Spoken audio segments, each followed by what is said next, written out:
Week 4 of the SEC. Will Jackson Arnold enact revenge on the Oklahoma Sooners? And is Billy Napier's seat scalding hot? Time to get the squad together. You're talking ball with the SEC squad. From Alabama to Tennessee, from Georgia to Oklahoma, from Auburn to Texas, it's the local experts of the Locked On Podcast Network bringing you scoops, breakdowns, and the most comprehensive preview of the upcoming SEC weekend. It's the SEC squad, and we have a seat for you. Hurt feelings and thin skin are prohibited.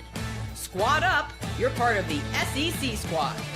What's up, everybody? Welcome into the SEC squad. Sit back, grab your favorite beverage, and join us as we get you ready for another week talking all things SEC. And today's episode is brought to you by FanDuel. Right now, new customers can bet just $5, and if your bet wins, you'll get $300 in bonus bets to use across the app. Download the FanDuel app today. Let's welcome in our squad panel this week. We got Zach Blackerby, Locked On Auburn. We got Jay Smith, Locked On Sooners. Lance Dahl, Locked On Kentucky, making an appearance. John Neighbors from Locked On Razorbacks. John Miller, Locked On Mizzou. Corey Burton, Locked On Vandy. Stephen Willis, Locked On Ole Miss. I'm Chris Gordy, host of Locked On SEC. And gentlemen, as we do every week in the first segment, right out of the gates, heading into SEC Week 4, give me a prediction. Something about your team. Doesn't have to be a score prediction, but something you think is going to happen with your squad this week. Zach, we'll start with you. Jackson Arnold has his best game ever played in the state of Oklahoma, and it's against his former team. It's not the craziest of predictions. Jay Smith, we'll just flip it to you. Oklahoma. Make it even easier. Oklahoma gets 3 turnovers on Jackson Arnold in his first game returning to Norman, Oklahoma. No shot. We're going to spend plenty of time talking on that matchup because, let's face it, it kind of is the sexiest matchup of the week in the SEC. Lance Daw, Kentucky, gets a little bit of a respite, but give me just a general thought and answer the question, should they roll with Cutter Boley moving forward? Because Zach Calzada, Yeah, that's my prediction for this week is that I think the staff is actually going to come out and say, yeah, Cutter is the guy for the job for the rest of the season. Yeah, Cutter Boley. Look, I talked to some Kentucky fans. I'm married to one. She was like, at least we moved the football. Calzada was just painful to watch. If we lose, at least we're moving the football. So give the fans something they want to watch. John Neighbor. A Kentucky fan? Yeah. You learn something new every day. I'm so excited about it. Wait, I just learned this? Does she I watch guess because me and Locked On Gordy are Kentucky? like besties, so I guess that's probably why I already knew that. Yeah, there's a lot of folks in my circles that are all married to people from different SEC schools. So how about that? John Neighbors, Razorbacks came so close, but no time for crying over spilled milk. You guys got a big one. Yeah, what does it matter, though? Because you can't win a championship at Arkansas, so it doesn't matter. At least that's what the athletic director said at Arkansas, so that's great. You're trying to bounce back. Arkansas's offense is really good. Taylon Green's best quarterback in the SEC right now, so I'm looking forward to seeing what he can do against Memphis over there at the Liberty Bowl, which Arkansas loves so much and loves playing at. Debatable. Somebody asked me that today. I said, is Taylon Green the best quarterback in the SEC? I said, I think Debatable. he is. It's not his defense's fault that, the defense sucks. The offense is awesome. John Miller, Mizzou, got a big one against South Carolina. Yeah, they absolutely do. And my prediction is I think this is actually the week. I think Missouri's going to beat South Carolina this week. And I think this is the week the nation at large starts to take notice of what seems like a really good Missouri team. Yeah, certainly a schedule that sets up well for them. I mean, they play like their first 10 games all at home. Did you see Chris Marlar's schedule update, though, from ESPN FPI? Texas has a worse schedule. Missouri, actually, their schedule is like 16th in the country now. So I think we can kind of push that narrative to the side a little bit. That'd be first in the Big Ten, probably. Exactly. Certainly in the Big 12 by a country mile. Corey Burton, you're covering one of the hottest teams out there. The Vanderbilt. Yeah, we're red hot. We're on fire. It's a revenge game, believe it or not, against Georgia State. That's kind of embarrassing to say, but nonetheless, I think we're gonna hit the 50 spot. Oh, 50! Wow, the half a century. Dang. That's a good take. I love that. This is a new Vandy, isn't it? Oh, a confident Vandy. Hey, I like it. We've hit almost 40 in every game. So. The good news is it sounds like we're not going to get a 7th year of Pavia, so at least that's been settled. I don't really play. He's going to try. I think he's going to try. Stephen I want him Willis, to stay around forever. I know. Give him 10 years. Stephen Willis, you guys got a tough one with Tulane. Give me a thought on Ole Miss, and do we have a quarterback controversy?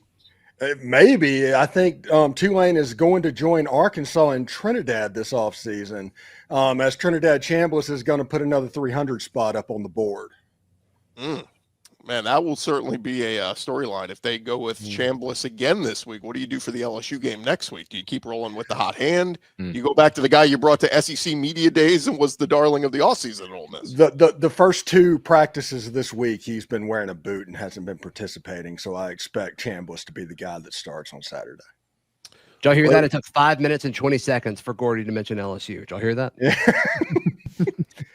Hey, I was there over the weekend. They treated me like royalty on that campus. I'm sure they did. Really? They love you. Yeah, seriously.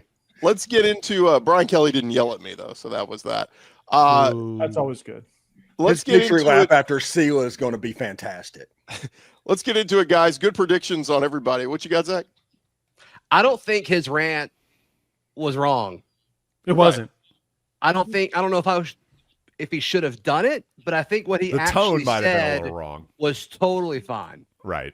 Yeah, I mean, if we would have known it would have been frowned upon, he probably wouldn't have. But yeah, was he wrong? No. His voice naturally gets whiny whenever he does Yeah. that. So That that's might be the part of reason it. That's more Eastern in him, probably. Yeah, because I read like people tweeting the quote, and I'm like, "What's wrong with this?" And then the I video think it was a that it little was the different, but- first question out of like, for instance, let's put it this way, Zach. What do people have been saying about Auburn? Oh, well, when's Jackson Arnold going to throw the football? Let's say they go into OU and they run for 300 and they get the win, but Arnold throws for 99 yards. What if the first question at the press conference was, good win, coach, but when are y'all going to air it out here with Jackson Arnold? You know what I mean? Like, that's where it'd be like, okay, we won the game. What do you want from me? Yeah. I also think that there was another extra narrative there because if you remember, he was saying like another question. He just goes through like all the negative stuff he was going to bring up, like back to back to back. So it seems like there's a little bit of history there. Sure. Yeah, fair point. Yeah. Well, let's get into it, fellas, because we got some big games this week. I want to save Auburn, Oklahoma for our next segment. But John Miller, while we got you here, South Carolina versus Mizzou. This one just a week ago looked like, man, this is going to be a fun one. And Lenore Sellers goes and gets hurt. Vandy steamrolls him. Sounds like he's kind of in a concussion protocol. And the time we're recording this, it does sound like he's not going to go, but we'll certainly wait and see. But where are you on South Carolina versus Mizzou, John Miller? Well, I feel pretty good about it simply because South Carolina just hasn't performed very well so far. And really, I got to say I was surprised initially by just how big the line is for this game. It's bounced back and forth between 12.5, 13.5. I think it's now 11.5 because there's been some optimism that Sellers might play this weekend. But I have to say, I just think Missouri at home here, I think that's what the line is really all about. It's kind of telling you that Missouri has performed a lot better than South Carolina regardless of Lenore Sellers. But I will say on Sellers, for anybody who is speculating on him, and here's a tiny bit of speculation here. If I'm going to assume he has a concussion, if he suffered a concussion on Saturday, then he's truly a game time decision. We can't really talk about, on Wednesday, he says, because those type of post-concussion syndromes symptoms can pop up, here, there, and yon. I just think it's way too early to make any judgments there. Yeah, what by the about way, Eli Drinkwitz today taking a shot randomly at Lane about the injury report at his press conference whenever Austin Simmons played and threw a touchdown pass? I guess I missed that, Steven. What exactly happened there? Oh, Eli Drinkwitz says, I don't want to get in Lane's business, but is it an injury report or an availability report? And I was like, whoa, that's a hell of a stray. Yeah, I think the situation was what Chambliss he was bleeding and they had to pull him out of the game. And so Austin Simmons came in for a couple of plays. You know what, Yeah. Steven, if that were anybody else but Eli versus Lane, I feel like those guys just kind of enjoy lobbing shots back at each other in kind of a playful way. If that were maybe Josh Heupel and Eli Drinkwitz, I'd be going, ooh, that seemed like a real shot. But Lane, I'm kind of like, it seems like all in good fun. Feels like everybody has fun with just throwing shots at Lane in some capacity, just for giggles. That's basically what it is. No offense Lane to does the same thing to them. no offense to Luke Doty, by the way, who just poor kid. I mean, he's been there forever at South Carolina. He looked awful coming in against Vandy. Corey, you saw him. Does anybody give South Carolina any chance if it's Luke Doty having to go to Mizzou? If they can find a way, no. No, there's not. No. No, I was like, oh, what's he about to say? I know he's about to give us a whole little. No. I was that's going to say if they could find a shot to Nick Harbor down the field, which they didn't even try one shot to a guy that's 6'5", 240 and runs a 4.3. Even with Sellers in, like, Wasn't he hurt at one point during that Vandy game? he got banged up, but he came back in. Okay. He was out for a couple plays. I think it was right before half. He Okay. probably I think he got stepped on, and they just Yeah. the rest of the drive. Yeah, Carolina did get stepped on. Confirmed. Yikes. Yeah, so I mean, Got him. I've asked the question about the wide receiver room at South Carolina this entire time. Who was going to be the one to step up? I mean, Nick Harbor has 7 catches this season. Like they're just not. They low. don't have any flow to their offense whatsoever. It doesn't Doesn't seem feel like like Mike Shula knows what the heck he's doing. Honestly, Wait, was that a joke? sort of. Yeah. Is there any hot seat talk if the season falls apart for South Carolina? Ooh, should be. I think he's fine, but there's that sexiness to the Virginia Tech They job, might right? encourage him to go to Virginia. See, I was going to say, I don't know about hot seat, but maybe a hot jump to Virginia Tech. I don't know how much he actually cares about following his dad or that. I really have no idea there. But if that Is there means gonna- something to him, well, now's the time to jump. Virginia Tech looks terrible. Yeah, and if And it's the Carolina, same Are you down going to to have a me. better quarterback at South Carolina in the foreseeable future than what you have right now? Like, is it- Unlikely, highly unlikely. I'm with you. Yeah. And he And, has the thinnest skin ever in college football. My Yeah, I was goodness, just going it to is say, so in that easy to rattle Vanderbilt that game, guy. Shane Beamer, please work on your poker face a little bit. When your team's losing, your body language is horrific. Mhm. And they feed off that, and I Man, agree. it's unreal. And I'm still living in a bizarre world. He'll just hear Chris Gordy say Vandy steamrolled an SEC opponent. Like that verb usage is it's just Feels so good. It's like a warm sweater. Yeah, and Fresh Big out the Bad dryer. Willie B. Everybody talks about Willie B. And then Vandy walked in and put 30 on him. first drive they marched like 10 plays. Let That me place was like, whoa. let me throw this out to you guys. Did we put too much stock in how South Carolina and Florida finished last season, thinking it would just carry over to this year? Absolutely did. that's the case. Yeah. At least with Tried to South say that Carolina. I'm not myself. sure about Florida because Florida had a brutal schedule. I don't know that we put much stock into them to Well, begin with. I would say I'm more shocked by South Carolina than I am Florida personally. Mhm. I think some of that has to do with schedule, and then some of that, like I think the DJ stuff was a little overhyped statistically. A lot of that had to do with they played. Was it Samford that they Samford, played the where they first got most of 500 his yards. yardage? Yeah. Yeah. I mean, Lenoris was legitimately good last year, Right. and so that just hasn't sustained. Coaching matters. DJ, I Yeah. think, was a little kind of inflated. Matters. And I think that it's also like obviously you're having some issues on offense, but maybe Corey can speak a little bit more to this because I didn't watch the entire game. Giving up 31 points to Vanderbilt at home. I mean, defensively, like this D line has not been exactly what they have expected it to be, at least consistently. And then you had that one FCS game where you had to have special teams kind of carry the way in a really weird, I think, like rainy situation. So it's been a weird start for Carolina, but it's not just like one issue. It's like across the board they're having problems either with coaching or with talent not stepping up. It's been weird. And that was kind of the thing that a lot of us that did, sound the alarm when people were talking about South Carolina was you lost 2 guys to the league on a defensive line. Do you have guys to replace it? Who's going to help They got Dylan Stewart get the attention off of his back? We Dylan don't know Stewart who got they ejected. are. He got ejected. Yeah, right. Well, in this one, yes, but more so, my point was for the season because that, as Lance mentioned, that defensive line has not looked that impressive so far this year. And That's Kennard where was we the- had questions. Kennard was the SEC Defensive Player of the Year, and we just, they'll be fine because they got Stewart. They'll get another one. Where? Brian think Thomas. it's a combination of you lost Kennard, you lost Rocket Sanders, and Mike Shula as the OC hasn't worked. What's the injury to I Lenore? forget about that. I forget about that. That's the reason why they suck. Yeah, that's right there. They had no identity offer. They had, I mean, it was brutal to watch. Yeah, it's and pretty after that Zaylen Wood interception where they dropped him off of the nose and they brought the safeties and he picked it off right there when they were about to get points, that deflated him. And that probably was the nail right there. Can you imagine being a bad enough football coach that Alabama fans nearly quit? I mean, that's Mike Shula's legacy. After he had him in like the top 10. I mean, it was Yeah. it Well, was wild. Here's the other thing with Carolina. They've been like super volatile. And let me tell you something. If they fire Beamer at the end of this season, if they want to call me, I've got a guy that's way more consistent than Beamer, currently wearing blue and white. If they want to take him, I would not be opposed to that at all. Clemson might be tired of winning, so they might ship Dabo on over. So. Yeah, ship Dabo to Carolina real quick. Do they get do they get like the number 1 pick if they tank this year? Is that how that works? So, yeah. I think so. All right, gents. Jackson Arnold, John Mateer. Choose your weapon. We'll preview that matchup coming up next.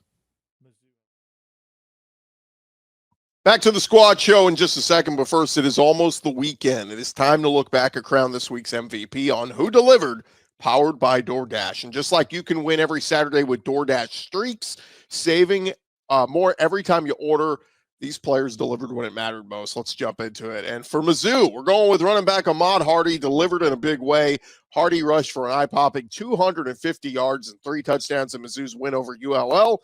When the pressure was on, Hardy came through. No hesitation, no delay.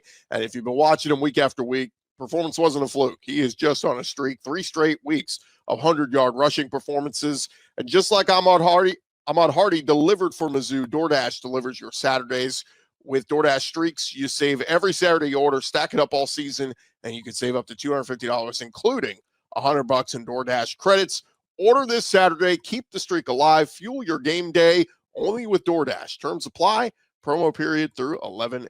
This episode also brought to you by our friends at FanDuel, and the NFL season is here. As you guys know, in FanDuel, they are making sure that you are ready for every kickoff with a can't-miss offer. Right now, new customers can bet just $5, and if your bet wins, you will get $300 in bonus bets to use across their app. And you're going to love using FanDuel because it fits however you like to bet, from player props to same-game parlays. Game already started. You want to jump into the live action? You can do so.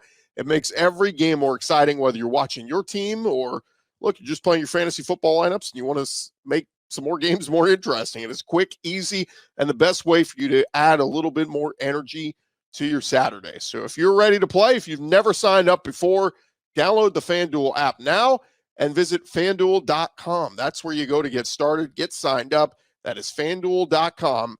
Get signed up, place your first $5 bet, and they will reward you with $300 in bonus bets to use across the FanDuel app. SEC squad rolling along here, and guys, the SEC game of the week. I'm glad we got Zach and Jay here because, fellas, it is 3-0 Auburn at 3-0 Oklahoma. Jackson Arnold versus John Mateer. I love John Neighbors already shaking his head. What is the key to the victory in this one, fellas?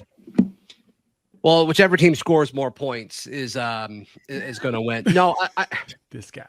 Jay and I already kind of recorded something about this that dropped on our channels this morning, but there's so much national talk about Jackson Arnold versus John Mateer, and like that's fun.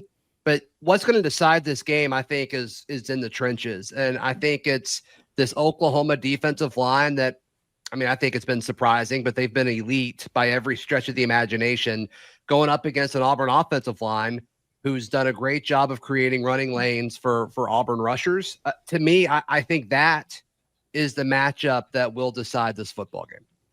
Yeah, I'm agreeing on that. The bigger thing for Oklahoma is forcing Jackson Arnold to throw the ball. Now, to me, and this is really, truly no shade whatsoever, but Jackson Arnold looks like the same quarterback he looked like the first 3 games last year. He picked his spots, but really good at running the ball, so you really didn't have to throw it. But then you had the Tennessee game, and that's when things kind of went a little bit off the rails, and that's exactly what Heupel and them did. They said, no, we're not going to let you guys run like you want to. We are going to force you to throw the ball. But you have a player like James Pierce, it's kind of easy to do that, right? You got this big old edge coming around there on the injured offensive line.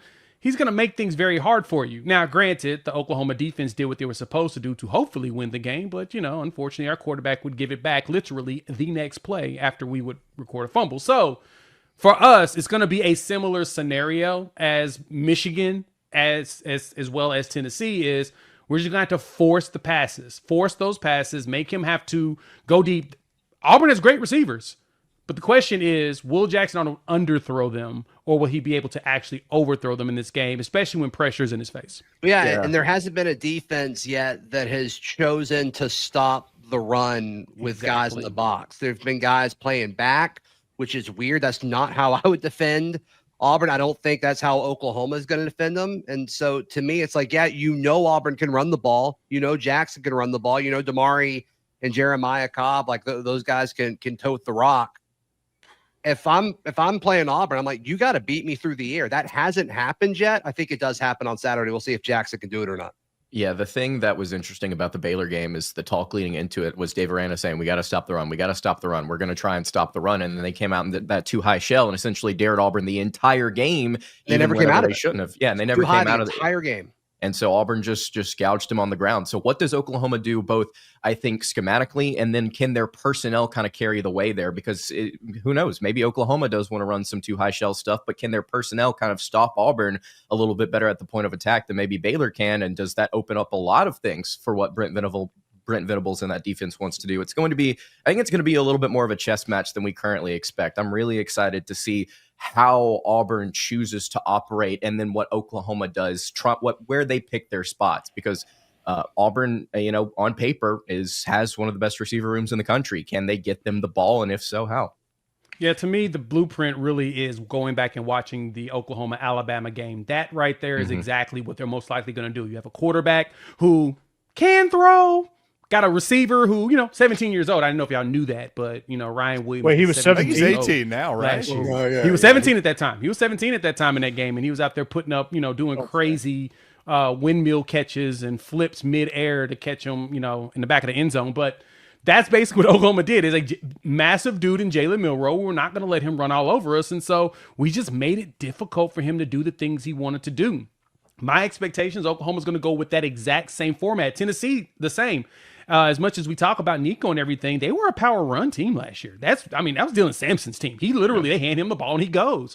And so to me, Jeremiah Cobb is going to be, to me, a bigger problem than Jackson Arnold, because he's shown and he stepped up to be that top back. And as Zach mentioned, they got good blockers. And so they're going to find ways to get holes, similar to what Michigan did with Justin Haynes. They're going to find a way to get themselves a big run and make it go. But I think Oklahoma's going to, again, force the issue of, you're not going to run all over us. You're going to throw the ball just the same way we made Bryce Underwood do the same thing. Yeah, schematically, they're going to throw a bunch of heat at him, kitchen sink type stuff. That's what Venables likes to do. Blitzes, exotics. Yeah, he's going to mix up looks on you. He's going to show too high a lot and drop guys, and it's going to be cheerleaders right on top of the center, and then you're going to be distracted by that. It's going to be crazy. Yeah. Okay. Brother Hugh, as somebody that knows what Hugh Freeze does, can get his team up once or twice a year against absolutely anybody. The question is whether it will be this team, because last year I know Hugh Freeze thought he should have beat Oklahoma. That is a game that he thinks he should have won. Will this be a lock the gates behind you type of game for Hugh Freeze and go out there and have a big effort, and maybe they're a little bit down against Georgia, or maybe they're a little bit down against Bama? Is this the game that Hugh Freeze kind of really gets up for in the early part of the season? That is my question. If it's a normal game, Oklahoma's going to win. But if it's one of those Hugh Freeze specials, those Hugh Freeze Alabama type games from back at his Ole Miss times, this could get really weird really quick. Yeah, Hugh Freeze's got to know if Auburn wins this game, I think it changes the way you talk about this football team. This is kind of, this would be a big. No, John? No, you don't think so? This is a 4-game stretch that's coming up for them. You're at Oklahoma, you're at A&M, who's showing us they look like a legitimate team. You get that bye, and then Georgia comes into town, and then Missouri follows right behind them. That's a massive 4-game stretch in 5 weeks. Yeah, and not to mention the fact that, again, if you're going to be playing it, like Auburn's going to win no more than 2 SEC games this year, and so is it going to be is it going to be this one, or is it going to? They're going to be Kentucky more than likely. I don't know how they could win on Saturday, and you still say that. Is my point. Well, I'm just saying that I don't think you're going to win. I don't think that Auburn is going to win. I think Oklahoma's. I know, but that wasn't the point. I said if Auburn wins this game, it changes how you talk about this team, and you said no. No, it changes as in like me saying that they're a good team. That's what I'm saying. Like, I don't think that beating Oklahoma justifies it. It's a nice win, don't get me wrong, but there's still a lot about Auburn I don't trust, and I can be proven wrong. It's okay. Maybe I'm just bitter. It's fine. I'll put it this way, guys. I saw an Oklahoma fan commented and said, "Okay, so we beat Auburn in their house. We know we're better. The question is, how much better is Auburn from last year to this year? That's the big test." And on paper, look, you added Eric Singleton and all these pieces like in the Jackson Arnold component is an upgrade over Peyton Thorne, but how big of an upgrade? Yeah. Actually, it's DJ Durkin and John Mateer. If he can confuse John Mateer, DJ Durkin earns every dollar that he is paid by performing at a high level in this game. I think that's the matchup of the game, is trying to confuse Mateer. Yeah, and can Eric Singleton outdo what Keandre Lambert-Smith did last season, which he was a really good receiver, very massive, underrated pickup out of the portal. And so, Eric Singleton, I know he was dealing with a thigh bruise or something like that. And then he had like a hit pointer against South. It feels like he's kind of falling apart at this point. And when you're going up against a team that likes to hit people, I say Durkin would definitely earn his money in the Mateer component of it. But I think the biggest thing here is going to be Hugh Freeze's play call. That's going to be the question. What does that play call look like? Because I still contend 3rd and 4, and Jaquez Hunter has been averaging over 5 yards a carry. You find a way to just keep giving him the ball. It's going to end up being 4th and 1. You hand it off again. You should just keep running when you know that you're really good at that part of it. And that's how that interception happens. You make a decision that you don't like him making decisions. And I kind of feel the same way about Jackson Arnold. Go ahead. No, go ahead, Lance. We're going to wrap up on this one. The thing about Singleton that I find interesting is that with his injuries, Auburn hasn't really opened him up. Auburn hasn't really opened up the can downfield really for anybody so far. So do they show something different in this game? Do they have that even in them? My assumption is just based on what we've seen from these guys, both from last year that were still in the program and from through the portal, that they've got the ability to really stretch the field. And they've not really shown that at all. So is Auburn kind of hiding something here, or do they just really not have the ability to do that like we thought? I think that's seven attempts of 20 yards or more downfield, only 7 all year. I think they're hiding. I think they're hiding because they've got 2 guys that are just that good at they're different players. Deep. Take advantage of that. But real quick, moment of truth. Raise your hand if you're taking Auburn to beat Oklahoma. We got Steven, we got Lance, we got Zach. So 3 of us. The other 5, we're sticking with OU at home. Look, John Mateer in Oklahoma. The one thing Oklahoma has done is even against the 2 cupcakes, they've beaten the crap out of them. That's something a lot of other SEC teams haven't done. Kind of played down. Look at Auburn against South Alabama last week. I was like, what is that score? What is happening in that game? But anyway, who cares? Well, we'll see. Oklahoma demolished Temple. Lose against Oklahoma. It's not because the second half of South Alabama. Yeah, it might be. We'll see. All right, we got some sneaky good matchups coming up. We will talk about more squad talking ball next. Quick minute here for our friends at Mazda. Look, Mazda crafts cars for those who do more than simply move. Mazda delivers confidence with every ride, with more IIHS top safety pick plus awards than anyone else. From footwork to breathwork, athletes, they sweat all the details. Mazda, they bring that same intention to how they craft every model. You can feel the Japanese craftsmanship in every detail, from the metallic accents to available Napa leather upholstery. You can make everyday drives feel like anything but, from smooth handling to intuitive controls. And with all-wheel drive standard in every crossover SUV, you can drive with confidence through almost any season. Just like our players, we sweat out every detail, because when you make every move count, impossible becomes irrelevant. It is with Mazda. Mazda, move and be moved. All right, fellas, some sneaky good matchups this week. And John Neighbors, I want to start with you because it is 2-1 Arkansas at 3-0 Memphis. A good Memphis team, but Arkansas still sitting about a touchdown favorite in this one on the road. The offense has been so good this season. They can't hang their head after the loss to Ole Miss, right? Yeah, we can't hang our head. There's no hanging heads and losses, right? It's only been, a billion one possession losses that you've had since 2012. What's another one? No, you got Memphis coming, or you're going to Memphis, and here's the deal: is you call it a road game. I call it Razorback Stadium East, because Arkansas loves themselves the Liberty Bowl, and that's where this game is going to be played. And Arkansas has been very successful in the Liberty Bowl. They score a lot of points in the Liberty Bowl, and I don't see that being any different. It is going to be fascinating, though, because Arkansas plays this game at 11 a.m. because they are the king of 11 a.m. games this year. And so how is Arkansas going to come out after that disappointing ending to the Ole Miss game? Are they going to be motivated, fired up? Are they going to be just kind of going through the motions? I don't really know, but what I'm really hoping is that the comments made by the athletic director, Hunter Yurchek, this past week dealing with how he views Arkansas as not a championship team or a championship program, and basically said, hey, we don't have any money, so the players we have, we just settled for. We wanted better ones, but we can't afford the better ones, so we settled for you. I'm hoping there's some sort of motivation in there, and I hope they come out swinging. But it is an interesting game. It's a stupid game because it's an embarrassment that you are going to Memphis for a game. And, just one of another great stupid things that Arkansas loves to do to make it harder on themselves in their schedule. And so, but I think Arkansas takes care of business. I think that as long as you got Talon Green, the best quarterback in the SEC, and Bobby Petrino, the offense is going to score points. They just need a few stops from Memphis, and I think they get it. Are you okay? You doing all right? If this is your first time on this squad show, have I ever been okay? No, I was going to ask the same question, and then I'm like, nah.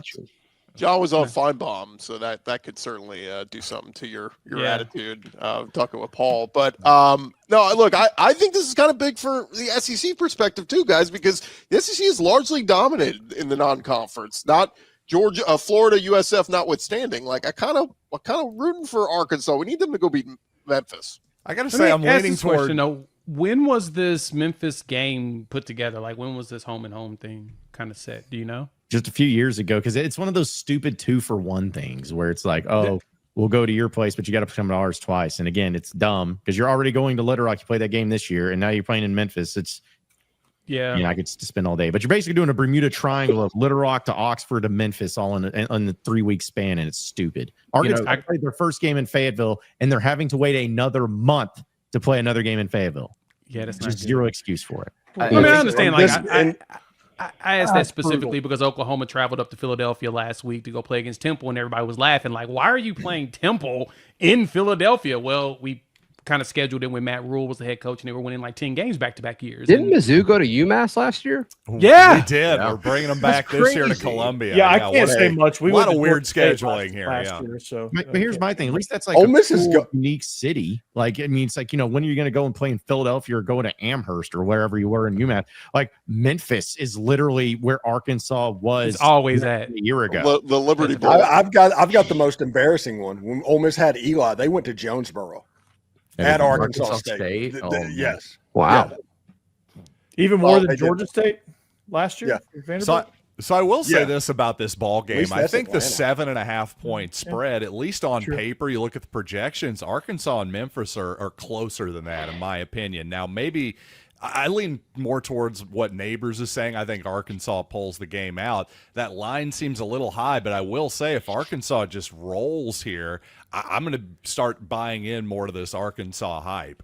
Looking at the over under roughly around 63, 64-ish, to me, that line is low. I think Arkansas should be closer to 10, personally. I just think the offense is too explosive. I don't think Memphis has anything for the explosiveness of what Talon Green has done this season. He's going to run. He's going to pass. He's going to be very hard to contain. No matter what they try. I will not say going to this. contain the dude. I agree with you. Arkansas is really, really explosive. They were last year too, but they were also prone to turnovers, mistakes, penalties at the wrong time. I'm just wondering if maybe that pops up on the road against a little bit more of a quality opponent than what we've seen. Well, so are they far. on the road? If they blow them out, I'm going to be really impressed. Guys, we got more games to get into. I don't want to spend 10 minutes on Arkansas and Memphis. Go ahead, Steve. Okay, Georgia State threw for 340 yards against Memphis.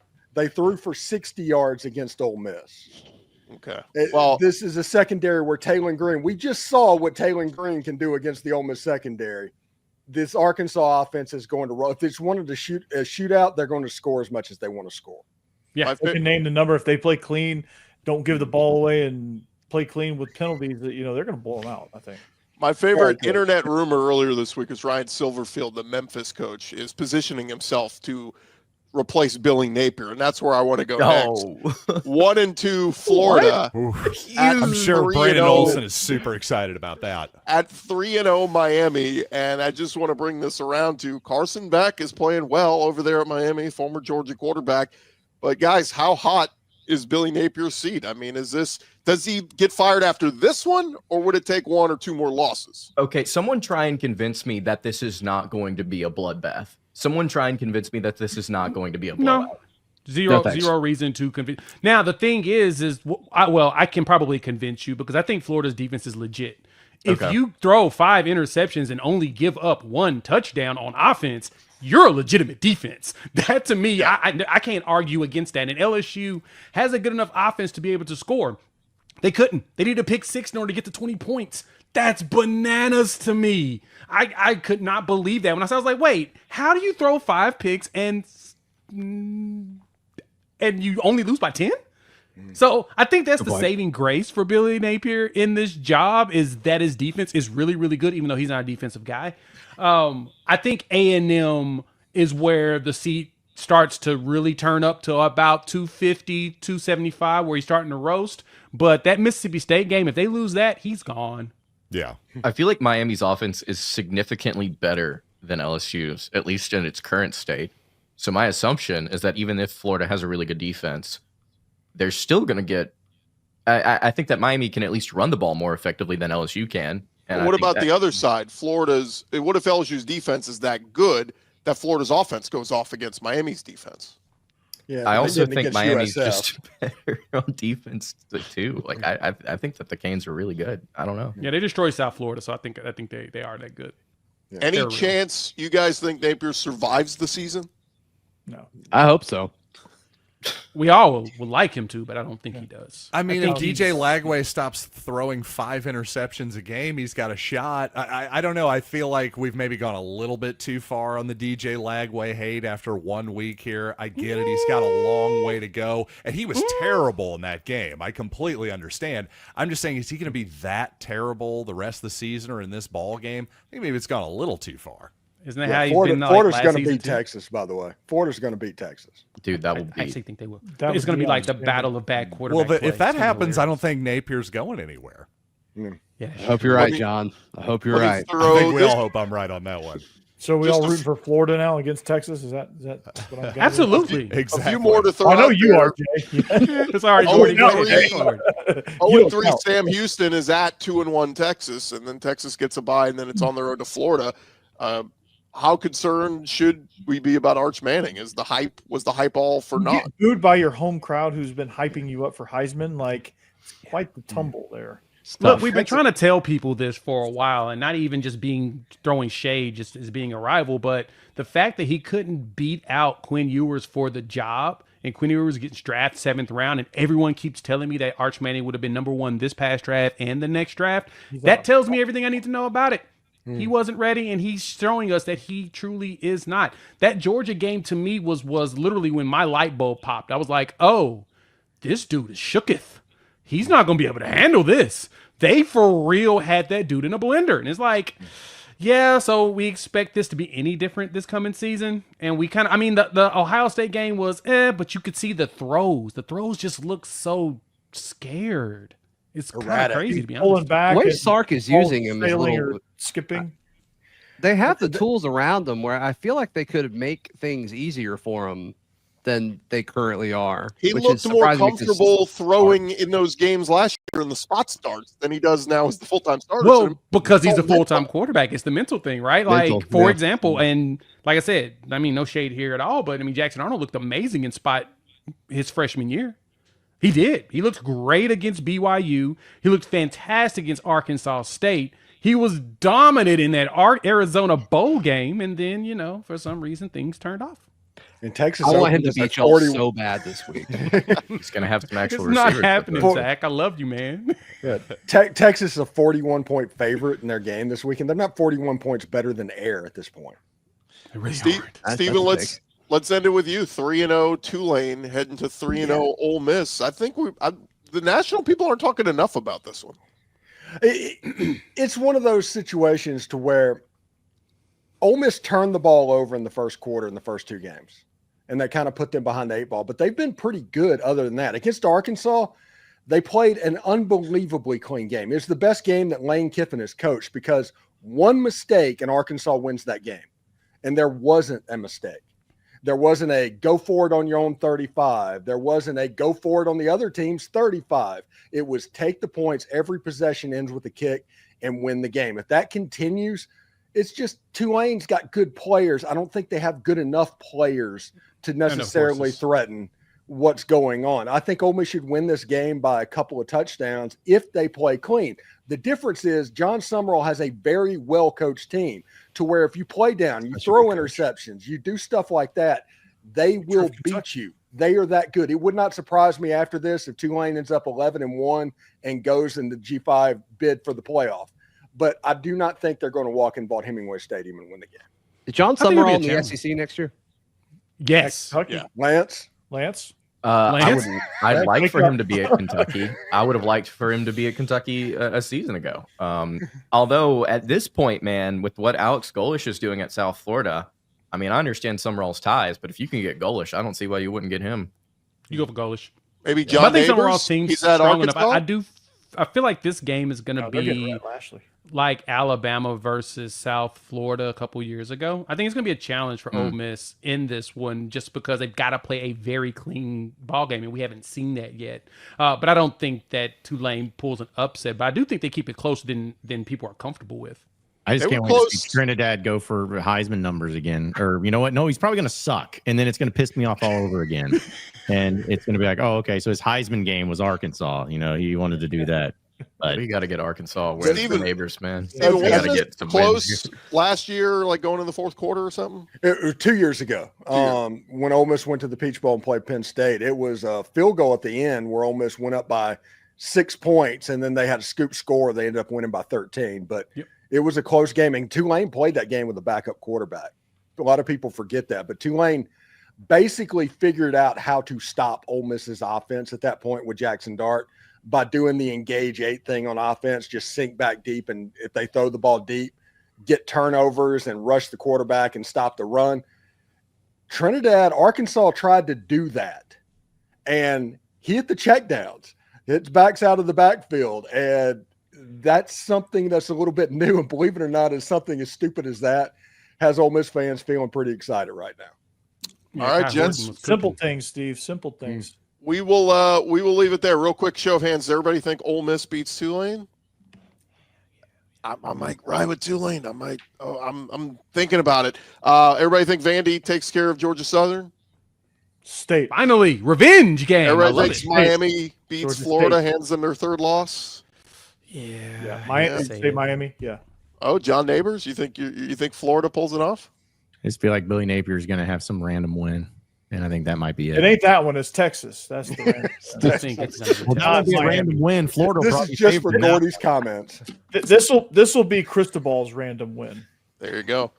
John Miller, good to have you back as we wrap things up here on Locked On SEC Squad Edition. Thank you guys for checking us out. And hey, it's another big moment of Locked On. Of course, Locked On and Fire TV, they're presenting College Football Kickoff, your ultimate college football weekly preview with former AP Coach of the Year Gary Patterson, along with all of our Locked On local experts.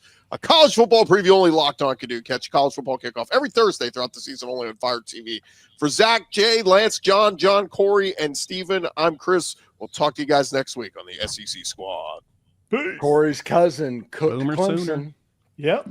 We're coming for Jackson Arnold. Jackson Arnold time, baby. Let's go.